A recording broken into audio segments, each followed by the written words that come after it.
Well, can I just say to the member that matters that come before the House have to conform to the standing orders and the rules of this House.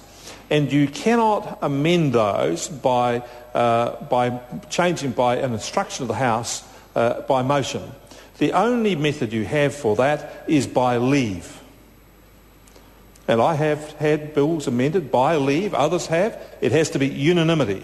It is not by majority decision. Now, the member's motion is outside of the scope of the bill, it's foreign to the bill, and it cannot be done by motion. And I've ruled it out. The member asked the question, well, what possible options would we have in the future?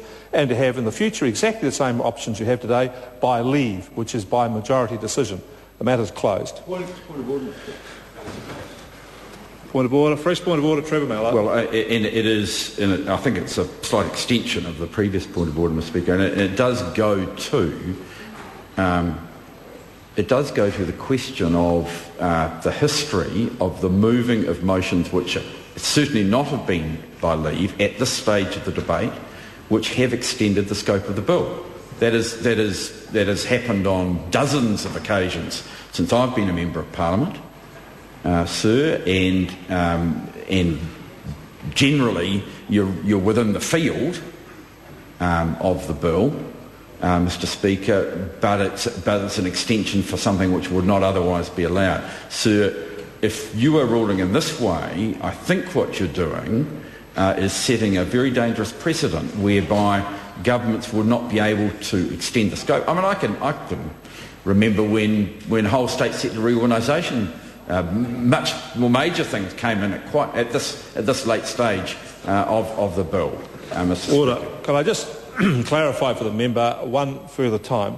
There is a difference between extending the scope of the bill by resolution and a difference between something which is foreign to the bill. Now, what I'm saying here is this is not an amendment which is within the scope. This is an amendment the member has moved is foreign to the bill, quite outside of the bill. And in that particular case, the only method the member has is by leave. Now, the member is failing to make that distinction.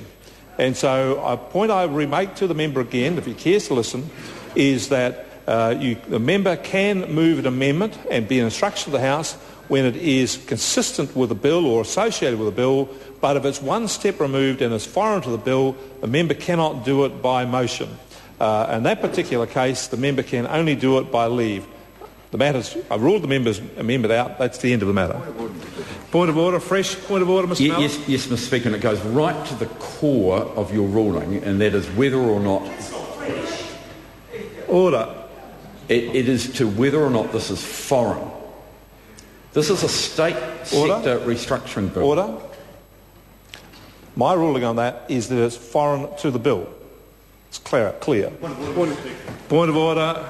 Darren Hughes. Mr. Speaker, accepting your ruling that the supplementary order paper that my colleague was promoting was foreign to the bill, I wonder if you've had a chance to reflect on Speaker's ruling 79/3, quite a, well, from my perspective, an ancient Speaker's ruling going back to 1931, which sets out the conditions in which an instruction which may be foreign or contradictory can be referred, or the House can confer a power to the committee that it doesn't ordinarily possess, if that is what the will of the House is. And I think whether on 79/3 that does bring into the competency of what the member Trevor Mallard was attempting to move. So I wonder whether on that scale. Can I just respond to the member?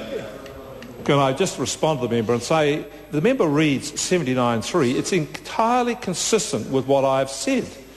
For the member's assistance, it is competent for a member to move an instruction, the subject matter of which is neither irrelevant or foreign or contradictory to the decision of the House, taken on the introduction of the second reading of the bill.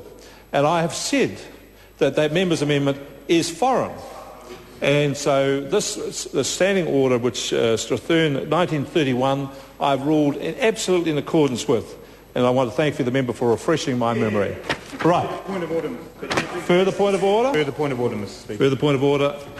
I move that it be an instruction to the Committee of the Whole House on the State Sector Management Bill that it have the power to consider the amendment set out in a typescript amendment in my name to Clause 25 of the Bill, Functions and Powers of the National Librarian.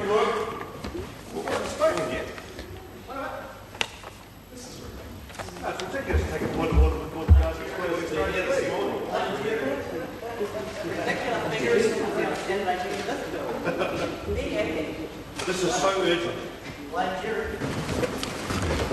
Can I just say to Grant Robertson that his instruction to the committee is out of order. It's out of order because it's seeking to give the committee the power to do something which it already has.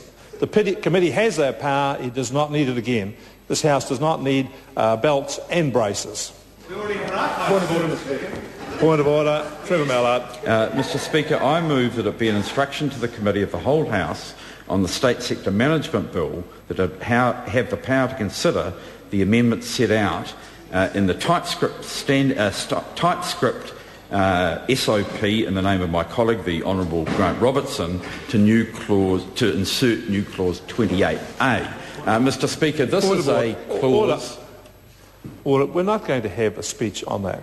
Can I say to the member's motion fails for exactly the same reason that I failed Mr Robertson's. If it is an amendment which is already on the House and the committee has the power to consider it, it's within scope, it does not need an instruction to the House.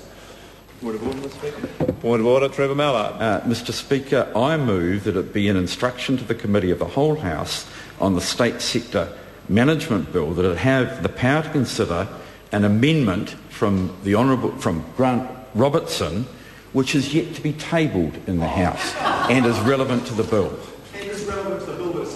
I can say to the member we are not going to have motions which anticipate possible amendments. The Committee of the House has that power of itself, and the committee having that power to consider any fine amendment moved by Grant Robertson will decide on its own motion whether it agrees with them or not, and it does not need an instruction for the House to do that. Point of order, Mr Speaker. Point of order, Simon Power. Mr Speaker, having listened to the 3 points of orders from Trevor Mallard, all of which have been ruled out for lack of compliance with the standing orders, having listened to the shadow leader of the House raise a point of order which was in fact confirming your ruling, not providing any evidence for it to be revisited, and having listened to the member for Wellington Central try the same tactic, could I suggest to you, sir, we are now at the point where the opposition is trifling with your ruling, which on 2 occasions you have declared the matter closed, and I would suggest that we move on with the business at hand.